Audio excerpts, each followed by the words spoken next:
Caitlin Clark finally breaks her silence after the first 2 days of WNBA free agency frenzy. And after watching what the Indiana Fever did in the first 48 hours, it's genuinely hard to argue with her. Day 1 alone brought all WNBA teammate Kelsey Mitchell back on a supermax. Monique Billings signed as a power forward that fits into Caitlin's style of play. A TikTok with Lexie Hull that nobody saw coming but everybody was expecting. And Taisha Harris signed as the perfect backup for Caitlin. But the move everyone was watching for, the one fans were sweating over, didn't drop until day 2, the one about Sophie Cunningham. And the way it unfolded tells you everything about how this front office and their honorary GM Caitlin Clark thinks. What Indiana Fevery agency move do you think was the best?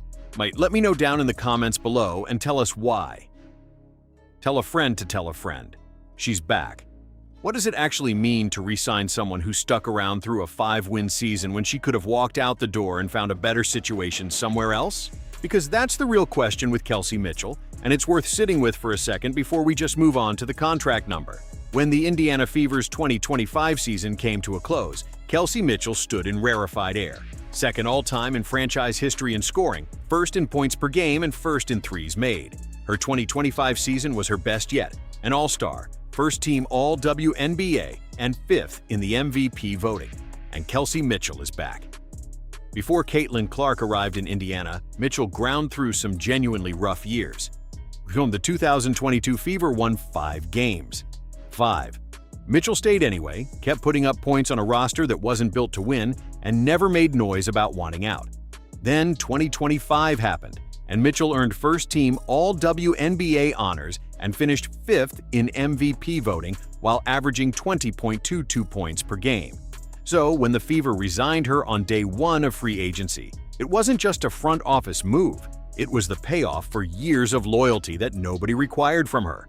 2026 will be Mitchell's 9th with the Indiana Fever. Only Tama Catchings has worn the Fever uniform longer. She finished 3rd in the league in scoring in 2025 and 1st in the WNBA in threes made, and doing so, shooting at an efficient nearly 40% from distance.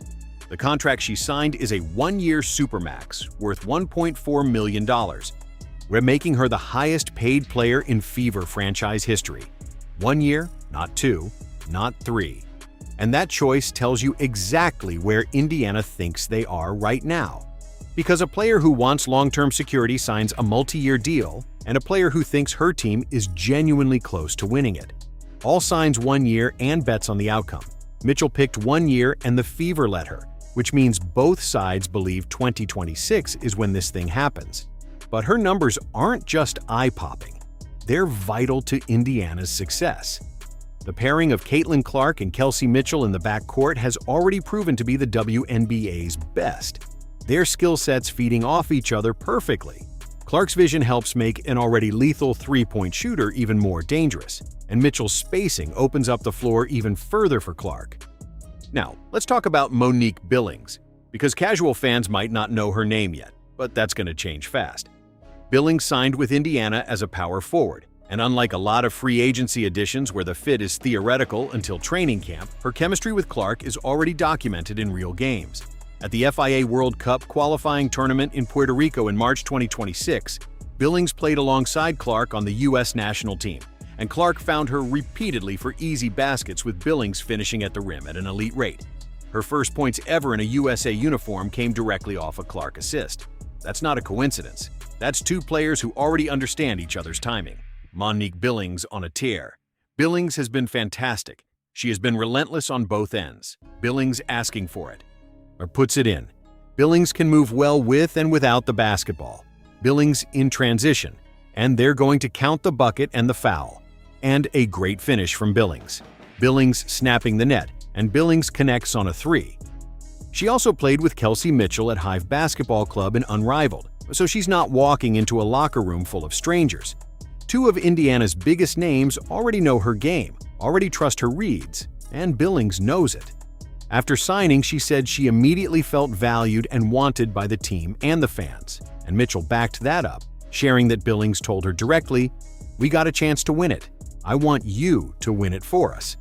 That's not something a player says when she's just taking a paycheck. And the 3 of Moni Billings. Oh, Billings. That's a big bucket. And racing back, and it's swung by Mo. Billings with the P to the basket. For the lead, Monique Billings. What makes Billings such a natural fit is that she doesn't need to change anything about how Indiana plays to be useful. In 2025, with the Golden State Valkyries, she converted 81% of her shots from 0 to 3 feet, meaning when she gets the ball close to the basket, she finishes. She runs the floor. She doesn't demand heavy touches, and she doesn't slow the pace down, which is exactly what you need from a power forward in a system built around Clark pushing in transition and finding cutters before defenses can recover. Stephanie White was an assistant on the Team USA staff during the Puerto Rico tournament. So she watched this connection develop in person and then went and signed Billings the first day she legally could. Indy. You might, what's good? It's your girl Moyles. I am so thrilled to be a part of the Indiana Fever. Ready to get to work with my team. Championship mindset, mentality, hustle, grit, all of those things that Indiana basketball stands for. I'm excited to be a part of it. Excited to play in front of the amazing fans as well. And y'all gotta put me on the food spots in Indy. Y'all know I like to eat. Let me know where the spots are. I'll see y'all soon. Let's get it. Clark had her backcourt anchor locked in and her frontcourt energy piece secured, and day one still had more coming. Picture this. Caitlin Clark and Lexie Hull are at the Masters in Augusta, Georgia, and instead of just watching golf, they're filming a TikTok.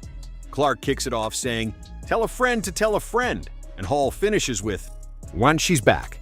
That's how Indiana announced Hull's return. Not through a press release, not through a team statement, but through a lip-sync video that immediately went everywhere. I've loved my years here in Indiana. I built a life here, and I love this franchise. I love the people. I love the fans. The game is completely different when Lexie's on the floor. I mean, she's just hard-nosed, and her toughness is an example for us. Cambridge is loud and crazy and electric. It's not only us fighting out there, we know we have this huge support system behind us, and we definitely do feed off of their energies. And buried in the comments, Clark tagged Sophie Cunningham with @Sophie, "Hey, what's up? What are you doing?" Fans caught it instantly. And just like that, our day one ended with one signing confirmed and one very deliberate question mark left hanging in the air. Let's talk about what Hull actually brings, because signing her on a multi-year team-friendly deal looks simple on paper, but makes a lot more sense when you understand what she did just to get through last season. 2 black eyes, elbows to the face, injuries that would have parked most players on the bench for weeks, and Hull kept playing through all of it because that's genuinely who she is. She doesn't disappear when games get physical or when the opponent starts targeting her specifically, and that toughness is exactly what a team built around Clark needs from a wing player who's out there competing every single night. Beyond the grit, Hull can guard the 2, 3, and 4. Which gives the Fever the kind of lineup flexibility that's genuinely hard to find at a team-friendly price. She shoots, she defends, she doesn't fade in big moments. She and Cunningham combined to account for over 50% of Indiana's total steals alongside Clark. So the defensive impact of keeping this group together is real and documented. When Hull said, "Indy has been my home and we still have unfinished business," that wasn't something a PR team wrote for her. That's a player telling you plainly why she took less money to stay, because the mission isn't done and she wants to finish it here. She's just a hard player to take off the floor because of how hard she plays. She's not just an energy player, she's a toughness player. Her energy, her tenacity, the way she affects the game, she's our best defensive player. I think she's one of the best defensive players in the league. Lexie knows that we believe in her. We're going to count on her for what she brings to the table every night. 2 in the corner, Hull. Hull knocks it away, and Hull will fire and hit. From 3 is knocked away by Lexie Hull. Lexie Hull buried it to beat the buzzer. So then Clark drops that comment, tagging Cunningham, and fans immediately started doing math. If Sophie was coming back, why wasn't she on the day 1 announcement list? Her Instagram was right there with posts about hill runs, 2 miles with hills, captions about getting her mind right and betting on herself, and fans started reading that as a signal she was testing the market. The energy of those posts felt like someone preparing for something uncertain, not someone who'd already decided to stay. And that gap between the TikTok tease and an actual announcement sent people into a full spiral overnight. Here's where it gets interesting though. Clark didn't accidentally tag Cunningham in those comments. These aren't players who find out about each other's decisions through ESPN alerts. They talk, they coordinate, and the fact that Clark publicly pulled Cunningham into the Hull announcement before anything official dropped tells you the three of them already knew exactly what was happening. Cunningham even played into it, firing back in the comments, and that they'd better make up for the TikTok, which is not how someone responds when they're genuinely unsure about their future with a team. With the signing of Lexie Hull, the Indiana Fever bring back one of the best and toughest 3-and-D players in the WNBA. The stats tell a lot of that story. Over her last 2 seasons, she's shooting exactly 40% from the three-point line, the mark of a top-tier shooter. In fact, for players that have taken at least 200 total three-pointers over the last 2 seasons, Hull is one of just 5 in the entire WNBA to shoot 40% or better. The Tracy Lekes trio of Clark, Hull, and Cunningham isn't just a nickname fans made up. Clark knew fans needed to see it confirmed, and she used Hull's announcement to set up exactly that, which meant the real question going into Day 2 wasn't whether Cunningham was coming back. It was why the Fever were making everyone wait. Cunningham's deal was done before Day 2 even started. The ink was basically dry. The numbers were agreed to, and the Fever knew she was coming back. Wow, so why didn't they announce it on Day 1 with everyone else? Because Kelly Krauskopf and Amber Cox were sitting on it while they ran the numbers on 2 other players. And that evaluation process tells you more about how this front office operates than any press release ever could. Atlanta Smith and Azer Stevens were both on the market, and both were exactly the kind of size and length that a contender wants to add next to Aaliyah Boston.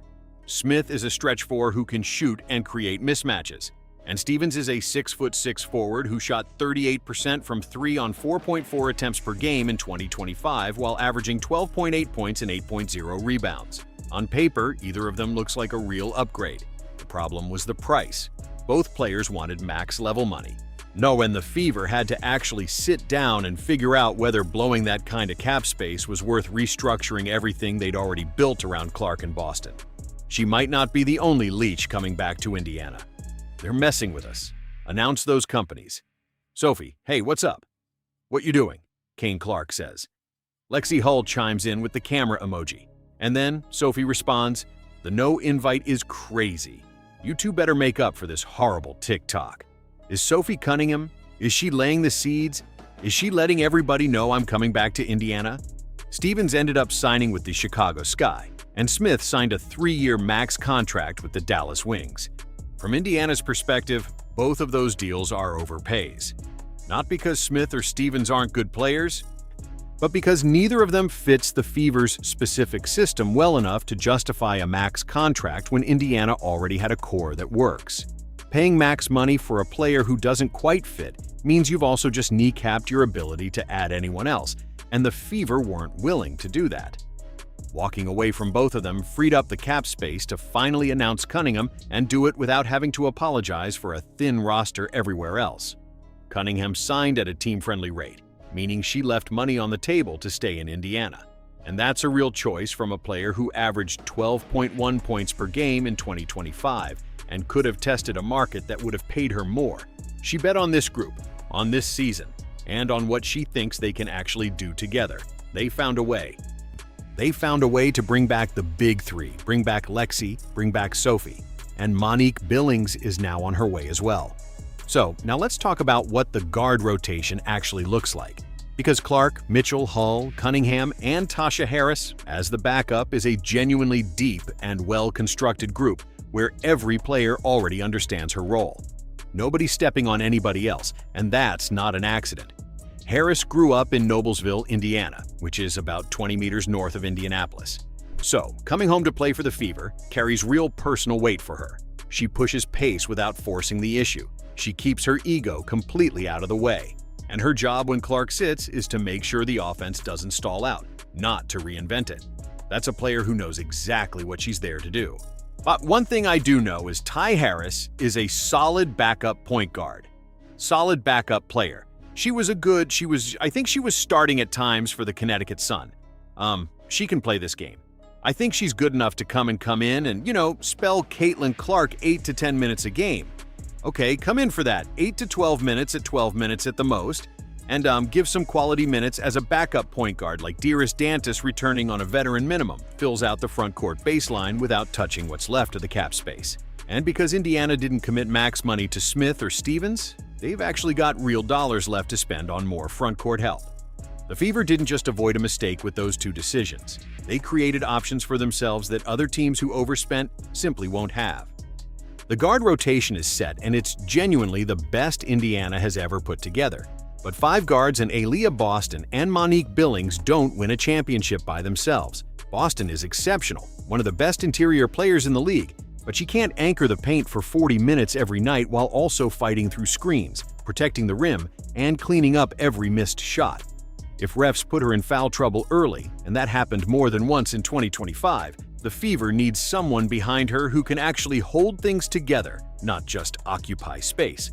Last season, when key players missed time or got into foul trouble, Indiana's front court got exposed pretty fast. That's not a knock on anyone specifically. It's just what happens when your depth at that position isn't deep enough to absorb the problem. Well, the Fever can't let that happen again in 2026, not with a roster this good everywhere else.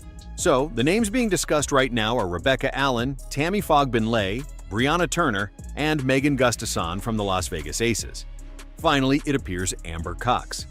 Amber Cox has a pulse, y'all. She's finally doing something, getting something done, even though there's much more to do. This is great news. Each of those players solves a slightly different version of the same problem. And the debate inside the front office isn't just about availability. It's about which version of the solution actually fits how Indiana wants to play. A traditional post-scorer who needs the ball in the paint and wants to slow things down to operate would completely undercut what Billings and Clark are trying to do in transition. Billings shot 81% at the rim in 2025 because she runs the floor and catches the ball in stride rather than waiting for a set play to develop. And whoever Indiana adds next needs to work within that same framework. Gustafson keeps coming up as the most interesting name because she finishes around the rim without needing heavy touches or a specific play called for her. She stays out of the way on offense when she doesn't have the ball, which sounds like a low bar, but it's actually exactly the profile that works alongside Clark's playmaking. Because Clark doesn't need another option demanding the ball, she needs players who can convert when she finds them. Timmy brings interior defense and length that could take real pressure off Boston on nights when opposing centers are physically punishing her. And Turner's whole game is defense and hard screens. She doesn't need touches at all, and Allen stretches the floor with her shooting range, which keeps defenses from collapsing into the paint every time Clark drives. Last time they went to the finals was 2015. Okay, you guys made the semis of the East last season. You had to watch from the sidelines. Yeah, it was tough. Expectations. Goals of this season. What you got for me? I mean, we were trying to win it all last year, and that's certainly what we're trying to do this year. You know, it's a very unique situation. I think there's over 100 players in the league that are free agents. So, we really only know about 5 people or 3 people that are going to be on our team next year. But I feel like we have a great core. Indiana can actually pursue any of these players because they didn't blow their cap on Smith or Stevens. Other teams that overspent in the first 48 hours of free agency are now filling out their rosters with whoever's left on veteran minimums. And the Fever aren't in that position. They spent carefully, held their budget where it mattered, and now they've got real money available for a front court piece that actually fits rather than just fills a spot on the roster. So imagine this version of the 2026 Fever. Billings running the floor and finishing in transition. Boston doing what she does in the mid-post and on the defensive glass. And one more front court player who either stretches the floor or protects the rim depending on what the matchup calls for. That's a front court rotation that doesn't ask Boston to be 3 players at once. And it's the version of this team that other contenders genuinely don't want to see in a playoff series. Clark's already put it plainly. They're going to sprint their way to a championship. And a front court built for pace and finishing is exactly how you actually do that. Well, we're looking forward to watching it for sure. You guys saw that May 9th against the Dallas Wings. That'll be the first time you see Caitlin back in her Indiana Fever jersey. But they're getting ready for training camp that starts April 19th for her. But guess what? She's not really going to go anywhere. Caitlin's going to hang around a little bit. This 2026 Fever roster wasn't thrown together. Mitchell stayed through 5 win seasons and earned her super max. Hull played through two black eyes and signed for less than she could have gotten elsewhere. Cunningham bet on this group over a bigger payday somewhere else. Billings already knew Clark's timing before she signed.